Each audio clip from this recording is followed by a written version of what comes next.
The road to Thanos has been a long and winding one, but we're finally here. There's a lot to process after the sensory overload that is Avengers Infinity War.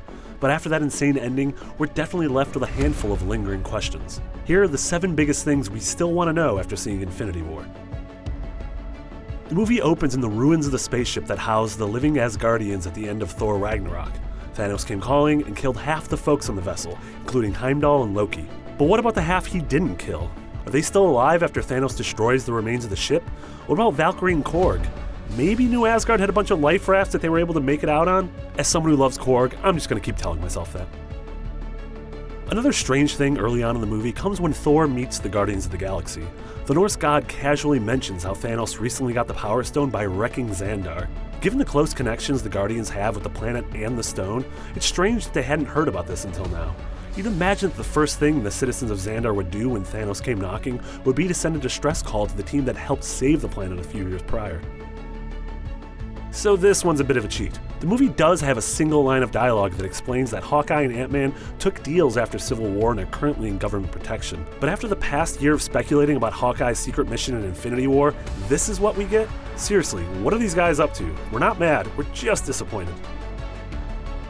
So we get to see a bit of what each Infinity Stone is capable of throughout the movie, but that leaves some gaps in logic. Why didn't Thanos just use the Reality Stone to turn all the heroes into bubbles instead of fighting them? Once he has that stone, he should have just steamrolled through the entire team. I mean, I guess an easy answer is that it'd make a pretty boring movie, but we still wanted to point that out. And while on the topic of stones, what's the deal with the Soul Stone? After going through all of that to acquire it, we don't actually get to see what the Rock is capable of doing. Now that Thanos has snapped his fingers and seemingly wiped out half of humanity, his life's goal is complete. So now what? We know the credits end with the ominous words Thanos will return, but what does he have left to accomplish? Why not just live the rest of his days on that nice porch watching the sunset and hanging out with the mangled remains of his gauntlet? So speaking of Thanos and his gauntlet, let's chat about who's actually dead at the end of this movie. Given that new Spider-Man, Black Panther, and Guardians movies are a given, it's safe to say that the heroes who died in the snap won't be staying dead. With that said, it's a good guess that everyone before that who bit the bullet is gone forever, or as gone forever as one can be in comic books. So that means we've theoretically seen the end of Loki, Heimdall, Gamora, and Vision. Rest in peace, heroes.